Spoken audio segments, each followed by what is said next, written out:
back. WNST, Towson, Baltimore, and Baltimore Positive. All of our Wise Conversations brought to you by our friends at the Maryland Lotteries. We get ready for the Maryland Crab Cake Tour. Black Friday, we will be with the Hartford County Executive Barry Glassman at Conrad's Crabs. We'll be doing that from 2 until 5. I got other friends stopping by. Eric Sauer from There Goes My Hero will be there, as well as I think Bill Cole from Cole Roofing. Even though I don't have the Cole Roofing mug and the Rofo in there, I expect Bill Cole to be joining me in Bel Air. This guy's not joining me, but I might be joining him like Fred Sanford for the big one in Cleveland. He was my one-time producer of Nasty Nationwide on Sporting News Radio from the worldwide headquarters in Northbrook, Illinois, and Techney Road. Bernard Bokenyi has been a radio producer. He sells things in real life. He has lived in Portland, Oregon, and is back in the land of Cleve and Bay Village and the home of all things. Here we go, Brownies. Here we go. Welcome back. I must say this because my wife and I still have our tickets on the app that I'm not allowed to use per Chad Steele and the Ravens. So we're going to sell our tickets this Sunday night. And we checked the weather, and my wife was going to go to the game alone and all. And she's like, hey, the Browns are pretty good, right? And I'm like, they're in last place in the division. And as I, have you on and Zastidal and the rest of the Browns contingent, so I had to break the news to my wife because she thought you were good. So there, how about that, Bernard? Take that. Okay, they're above 500. It's not like 6-5 is a bad record. Now, don't get me wrong, they're not a great football team at all, but let's give a little credit to the Browns. They're at least competitive. The entire division's good right now. Well, yeah, and we've waited a long time for this, right? I mean, the Bengals are a threat. They beat the snot out of us, and we were half asleep a couple of weeks ago. Yeah. Ravens lose to the Dolphins. Ravens run around with a backup quarterback and beat the Bears. Where are the Browns, dude? You have threatened. And listen, I've gone through with it with the Orioles, right? So you can give the threats of where you are with the Browns. I'm there with the Orioles. You don't see the orange bird on my collar. It's just sort of, it is where it is, right? But you always threaten to quit on them. I have tons of friends that have quit on the Washington football, whatever they're going to be. So I have seen people sort of walk away in cold turkey. You've been that guy with the Browns because you've been down to the bottom of the barrel, as they say. Well, 1-31 over 2 years. That's about as bottom of the barrel as you can get. Look, they're a good football team. They're not elite. They're not making the playoffs this year. Things are better this year than they were for over a decade. But I have no, illusions. This is a team right now that's in the best division in football by far. And they're still missing a few key pieces. And they've got a quarterback who right now should not be out there playing, who has got more injuries than I can even list. I've got articles pulled up to just remind myself of how many injuries Baker Mayfield's dealing with. Well, let's talk about those injuries. Yeah. Give me the list. Well, he's got a shoulder injury. All right, so quarterbacks with shoulders, that's not a good thing. He's got a knee issue. He's got a foot issue. And this going out there and toughing it out, Nestor, I'm sorry, but that's not helping your team. One of the areas when I was a producer and a talk show host and all that I learned the most was talking to retired guys, because they will actually tell you what it's really like. And this toughness of going out there for your team and fighting through injuries is selfish. I'm sorry, but it is. And that's nothing personal against Baker Mayfield. I don't know the guy personally. He, from everything I know, is a very good human being. But from a football perspective, if you're not healthy, you're hurting your team. He is at a point where he is hurting his team. You watched the Detroit game, he was missing so many throws that 2 years ago he was making in his sleep. 5-6 yard slants, quick outs. He couldn't hit anybody with any accuracy. It's clear he should not be out there from a health perspective. Case Keenum is a backup who is more than capable, has been a starter in the league, and many teams can go out there and do better than he can right now. Baker Mayfield's not healthy enough to be leading his football team, and you watch against Detroit, and you can see that Detroit is the worst team in the league. They're awful, and they barely beat the Lions because of Nick Chubb. Thank you very much. One time after a hurricane in Houston, I flew down to Houston and sat up on the roof down there at the Reliant NRG, whatever they call it this week, next to the Astrodome, Case Keenum came out of a tree that week. He was hunting and came in, took practice over, and beat a Ravens team that thought it was pretty good. Like Case Keenum, we're allergic to him. Like when Andy Dalton came out on the field at Soldier Field, I'm like, I mean, every Ravens fan's like looking for cover, like from Andy Dalton, because we're allergic to him. I don't know what we are with Mayfield, and I don't know where you are with Lamar, but the Lamar show, the Willis Reed thing that happened last year, and then he couldn't get on the field this week. Got chippy with me 2 weeks ago when he ran the ball 21 times, against the Minnesota Vikings in a 70-minute game, and they had to go out and play 96 hours later. When you talk about the toughness and no one questions the toughness of a football player, a hockey player, basketball player, or the grind of baseball. We've covered it all, right? Or the strength of a horse jockey that's this big, right? So it's not about the athleticism. It's more about the violence of the sport, and this being Thanksgiving. And 6 of these teams playing on Thursday, right? So we can all eat turkey and cranberry when none of them are really prepared to play. Like that's one thing I didn't really understand until the team came here. These Thursday games, it's a bad idea. And I tell you what, the Players Association, not just doing away with them, but they should be getting buys before, after. They should find a scheduling way. If they want to play the Super Bowl in March, that they could extend the season to some degree to give these guys some rest. That would be a better scenario than, watching diminished. The word I thought of with you to have a real sports radio conversation. Bernard Bokenyi here, by the way, my longtime Sporting News and 101 Sports producer, and longtime radio host and executive producer and all that, is in the real world now, selling widgets at a company in Ohio. But I would say through all of this, the injuries and all the things that we see with players now, I'm 53, so I view it a little differently, and CTE and the violence of the game, and how Ed Reed and Ray Lewis played the game and wanted it played, and a decade later it's not played that way anymore, much to the chagrin of a lot of folks. But keeping these guys on the field is the most important thing. It was no fun not watching Lamar play the other day. Even though he just had the flu or whatever he had, he didn't have the flu, by the way. He had a bug, whatever that is. It's no fun watching backup quarterbacks play. It's not. And the Thursday games were a bad idea, but quite frankly, it's too late right now. The owners are making too much money. And now you look at what they've done this year. They've now gotten to a 17th regular season game, which I can't stand. You had a perfect structure of, 4 games against your, the other conference, 4 games against division in your conference, 6 division games. It was perfect symmetry. It made me, the anal math, guy, very happy. But the owners have already pushed it to a point where the players, I think, have lost too much bargaining power. If the players go back now, and justifiably so, say, we need a second bye, we need more health, the owners they're not going to go for it because they don't have to. Look at the NFL, Nestor. How many guys 2 years into their NFL career are already looking behind their shoulder wherever they play because there's somebody that wants to take their spot?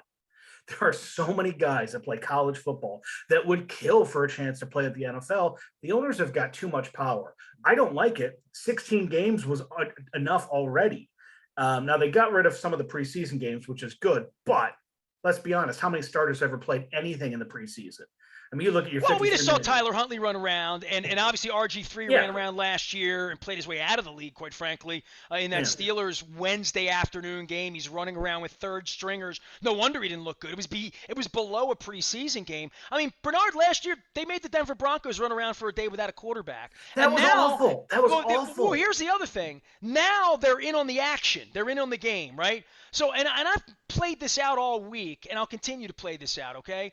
I literally accidentally booked myself into the same hotel that the Ravens were in Chicago. I don't even know how it happened. Like, I just had a room, got a rate. It's where I wanted to be. My back screwed up. It was close to the stadium if I had to drag my bag, right? So I book in, and the first people I see are everyone I've ever seen who travels with the team, the equipment managers and all that stuff, right? So I'm in there.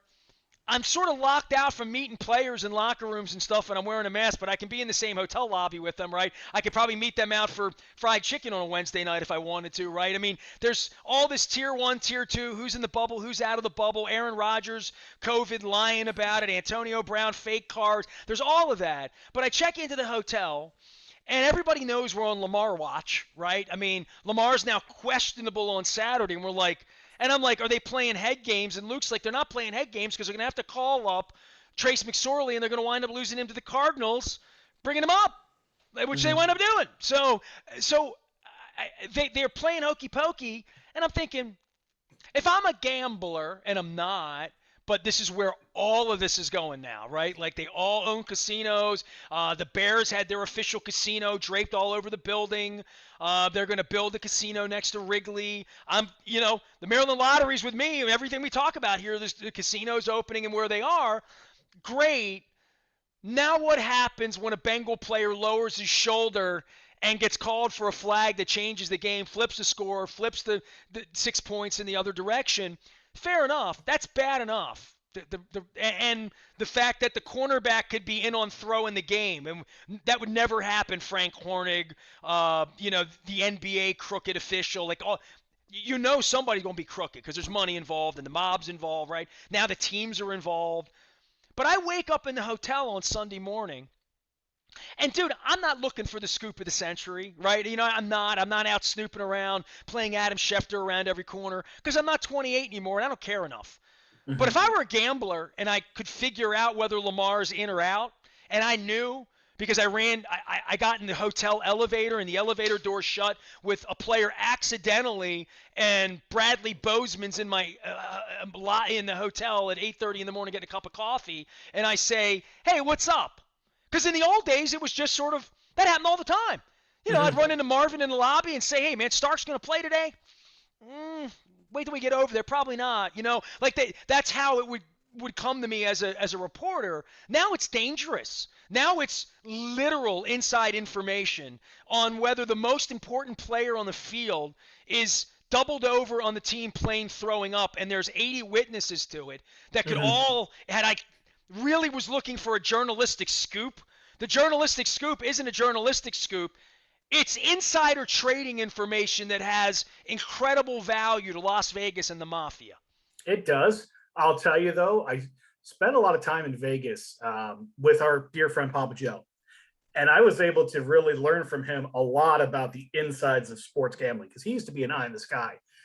You're right that it's dangerous. However, I'm pretty positive that the Las Vegas odds makers have got better sources than Adam Schefter.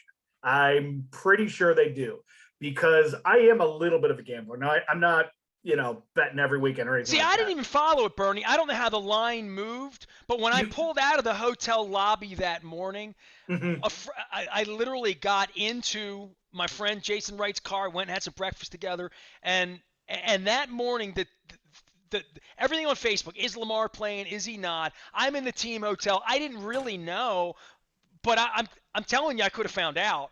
You know what I mean? Sure. Like literally, like if it was just what I needed to know as a reporter, I'm pretty savvy MFer. I think you know that. I would have found out had I cared enough, but it's dangerous to find out now, almost, right? Like I don't care enough to break that story and be right or wrong one way or another.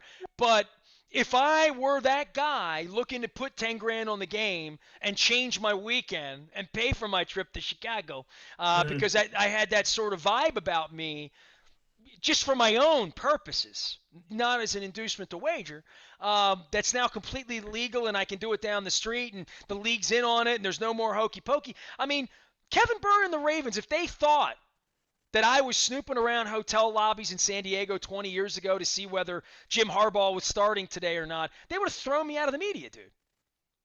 Sure. Because I was betting on it. Not to break the story for my newspaper or my media outlet, but because I was getting action on the side, I would have been excommunicated, disbarred. I would have been discredited. I would have been all of that the way Paul Hornung was, right? So we're in a different environment now, bro. It's really weird. We are. And look, the gambling, I can understand the concern that you have. I'll say this. I have seen plenty of lines taken off the board because of key injuries over the years. Like I said, when I was working for Papa Joe, he spent more time looking at point spreads than actually knowing the 53-man rosters. He was very different in the way that he approached games and sports, as you know. So if you ever see a line off the board, it's exactly because they don't know yet if Lamar Jackson is going to play.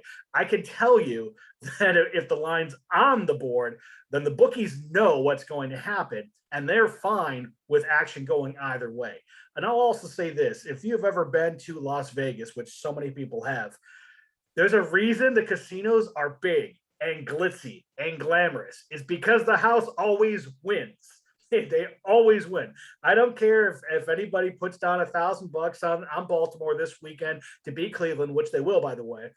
You might get your $1,000 one week, but you're going to over time end up giving more back to the house. So I'm not as concerned about, I guess, the integrity of gambling being this closely a part of our sports.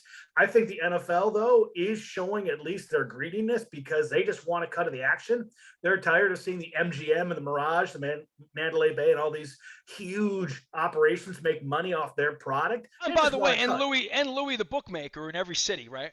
Well, exactly. And Louis the bookmaker's been doing this since the 1930s.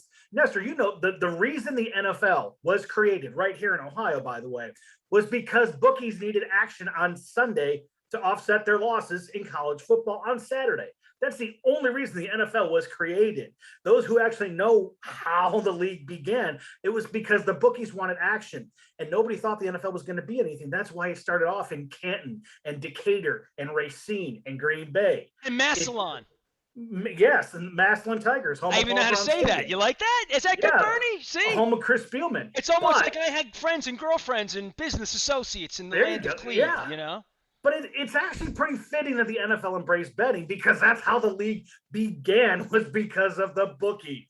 Now, yes, it became legitimate through the years, but the first couple decades of the NFL, it was not this sleek operation that we see now. But I think there's actually a good element of having gambling more closely associated because the bookies, if there's something fishy, they're going to alert any team or the league. This is nothing fishy, dude, and I'm not even indicating anything's fishy with Lamar. I'm saying the value of that information moves a whole different level now in regard to the league being involved in it. I mean, because the league will Harbaugh always say HIPAA, and you know, and privacy and like all of that. And then there's I'm in the team hotel on Sunday morning, and the most valuable guy in the building is throwing up upstairs, and Vegas has the game on the board as a +5 rate. Well, I don't know enough about gambling to even know what the line is every week, right? Like I don't watch sports for that reason. It's not the way I communicate about it, literally, right? And but I just know that there should be some concern. That's all I'm saying. And it struck me when Lamar was sick as to how that could really work in real time. That's all. And I understand that. I guess I look at it in saying there's plenty of sources of information that anybody in the media can have, and Adam Schefter's got plenty. You know, the bookies, though, they know how to get a hold of the housekeeping at the team hotel. Hey, have you been up to Lamar's room to clean up, throw up in the last 12 hours? I think the bookies have got the information, and they're fine with you or anybody else feeling confident about putting $10,000 down because you feel you might have inside information, because they know how to work both sides. They don't care what you bet. They just want equal on both sides, and they take the juice. One time I was in Vegas with my wife, 15 to 18 years. It was right at the beginning of our marriage. We were there for like a bye weekend. I think we wound up going up to Oakland and seeing the famous Chop Chop game with Johnny Damon got knocked out on the stretcher. And like we were at that game. It was a great game. But I think it was that weekend on that Sunday.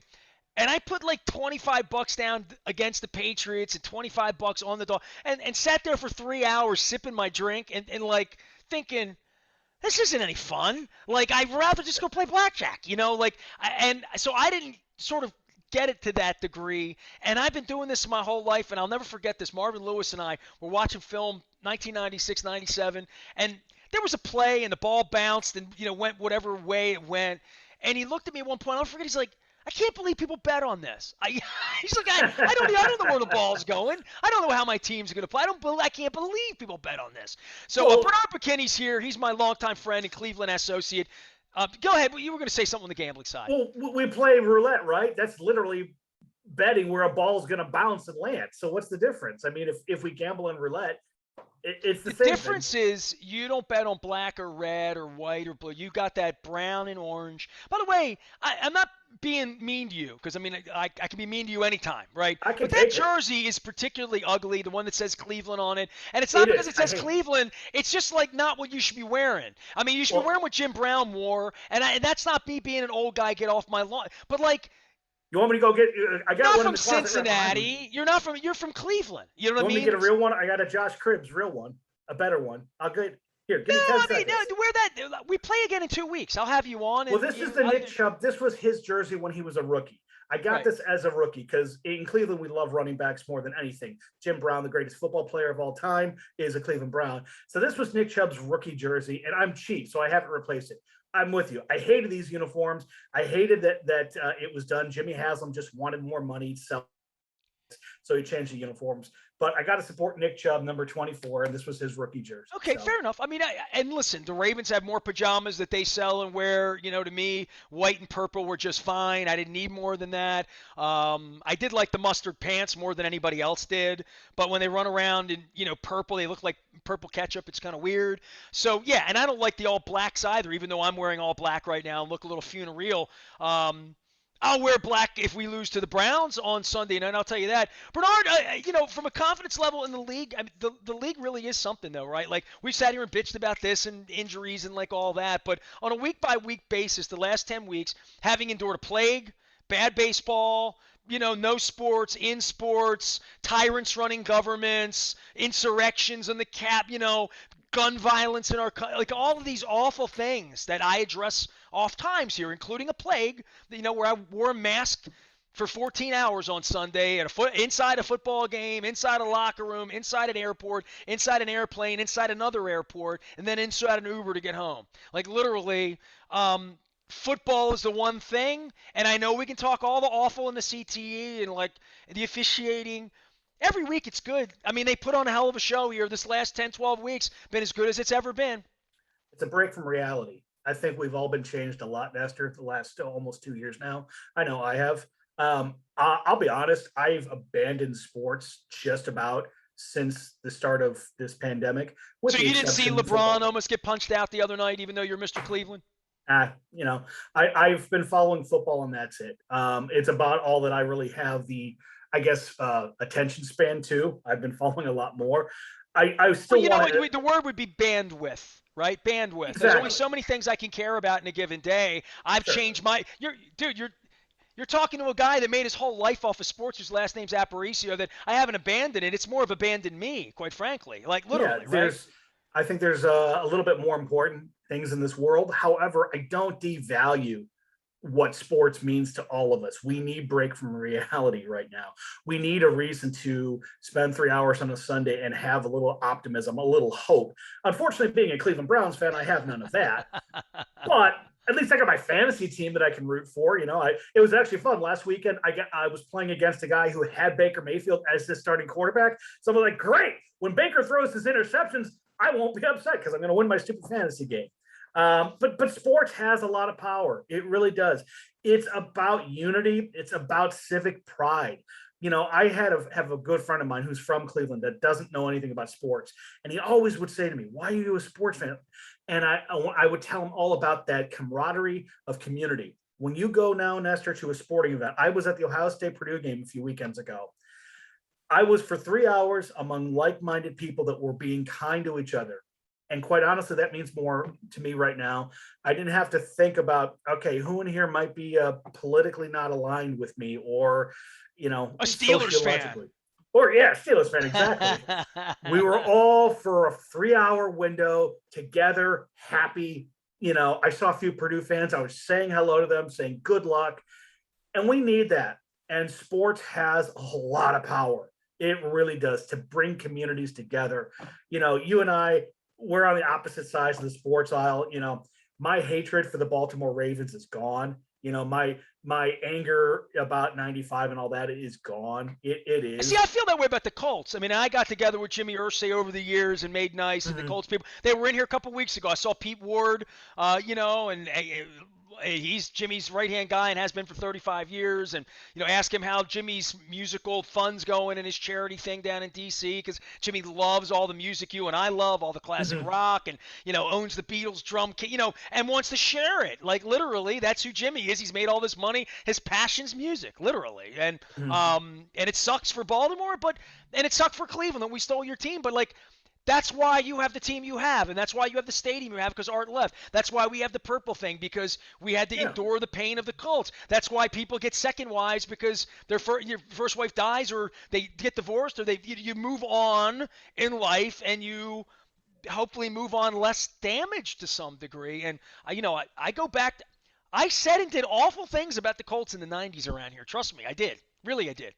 And I did the same about the Baltimore Ravens and probably many of the things I've said to you. I mean, you recall when we met, the first thing I said to you was I hate Art Modell. Remember, I stuck up my hand and said, I said everybody in Cleveland does. I yeah. mean, like, And thankfully, I've moved on. I will say there's probably plenty of people who, but I've gained some perspective. I'm not trying to sound enlightened, but these last 2 years have not been fun. Football can still be some fun, and I'll be enjoying watching the Browns lose this weekend. I'll at least enjoy it. Oh, man, always self-deprecating. Bernard Bokenyi has been my friend for a long time, 20 years. By the way, they say you can't go home again, but I flew into Chicago O'Hare Airport. My I friend Stan saw. Jablonski picked me up at O'Hare. We went down for some Pequod's pizza, and I relived my energy without a hot dog in Northbrook. So I went back to Techney Road. I went down Finkston and Willow. Yep. So I made these turns. Some things have changed. Some things are the same. The Home Alone house is still out there, and I pulled up, and there it was. And I took pictures of the place where you barefoot raced Chet Kopic, the late great Chet Kopic, and ate Baby Ruth to the point where you got sick.